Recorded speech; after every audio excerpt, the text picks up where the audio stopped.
Good morning. Today, 30th June 2025, Monday.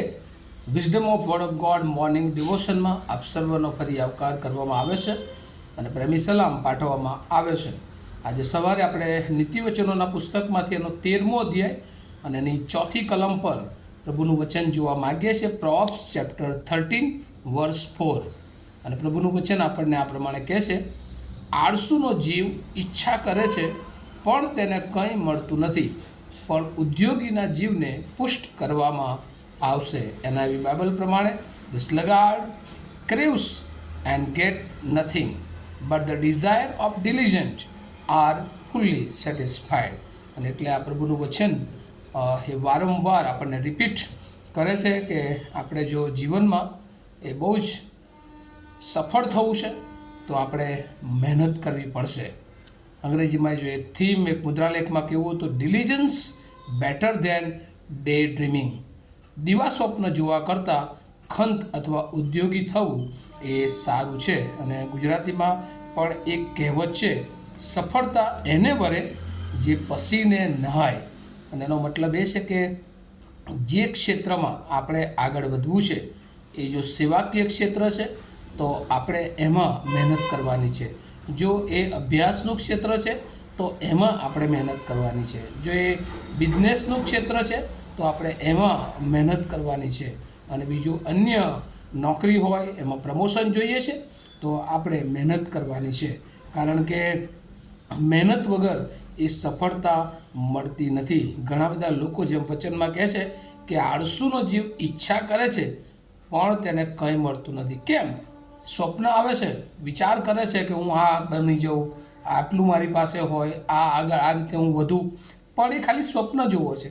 પણ એ અનુરૂપ જે મહેનત કરવાની હોય એ મહેનત કરતા નથી અને એટલા માટે એ લોકો કંઈ મેળવતા નથી. આપણે જોઈએ છે ધોરણ 10, 12ના જે બોર્ડના વિદ્યાર્થીઓ હોય છે એ શરૂઆતમાં કોઈ પૂછે તો કે મારે 80% આવશે, 90% આવશે, પણ એ પ્રમાણે પછી મહેનત કરતા નથી.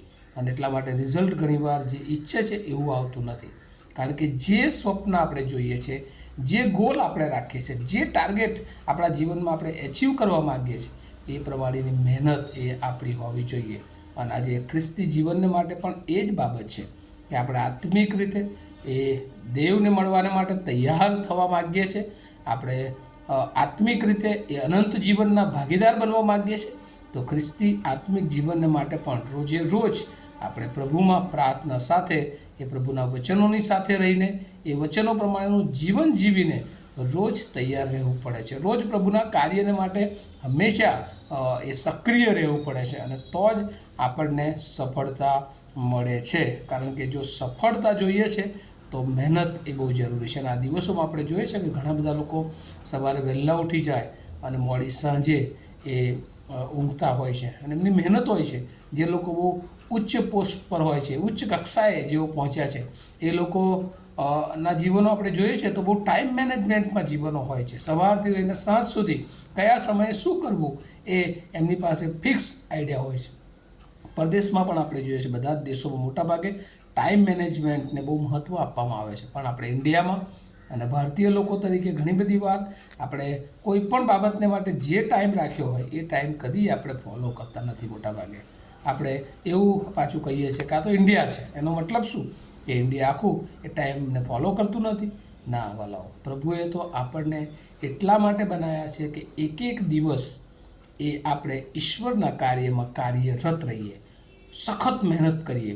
પ્રભુએ આપણને મન આપ્યું છે, એ શરીર આપ્યું છે, બળ આપ્યું છે, પ્રભુ આપણી સાથે છે, પણ આપણે મહેનત કર્યા વગર એ સફળતા મળતી નથી. ઘણા લોકો પ્રાર્થના પર વિશ્વાસ કરે, સારી વાત છે, પણ પ્રાર્થના તો પ્રભુ આપણને કરે છે ત્યારે સામર્થ્ય આપે છે, પણ પછી આપણે જે મહેનત કરવાની છે એ મહેનતમાં જો આપણે પાછા પડીએ છીએ, આપણે આળસુ બનીએ છીએ બીજા હાથમાં, તો આપણે કંઈ આપણને મળતું નથી. પણ બીજી તરફ લખવામાં આવ્યું છે diligence better than daydreaming. અને એટલે પણ ઉદ્યોગી જે મહેનત કરનાર છે એ જે ઈચ્છે છે ને એ એને મળે છે. જે ઉદ્યોગી જે ઈચ્છે રાખે છે એ બધું જ એને મળે છે. કારણ કે જે પ્રમાણે એ ગોલ બનાવે છે એ પ્રમાણે એ મહેનત કરતો હોય છે. અને એ જ રીતે પ્રભુ આપણને પણ આજે સવારે એ શીખવે છે કે આપણે જો જે ગોલ આપણા જીવનમાં ઈશ્વરે આપ્યો છે એને એચીવ કરવા માંગીએ છીએ. એ આ પ્રભુએ ખ્રિસ્તી જીવન આપ્યું છે અને જે રિવાર્ડ, ગ્લોરી, મહિમા અને માટે પ્રભુએ તમને મને બનાવ્યો છે, પણ એના માટેની આપણી કેટલી મહેનત છે, પ્રભુ સાથેનો કેટલો સમય આપણો એ વ્યતીત કરીએ છીએ, બાઇબલનો કેટલો ઊંડો અભ્યાસ કરીએ છીએ, અને આપણને આ પૃથ્વી પર પણ જે સ્કિલ આપી છે એનો આપણે મહેનત કરીને એના માટે કેટલો ઉપયોગી બનીએ છીએ. અને આજે સવારે પ્રભુ આપણને બધાને પૂછે છે કે શું આપણે મહેનત કરવામાં પાછા પડ્યા છે?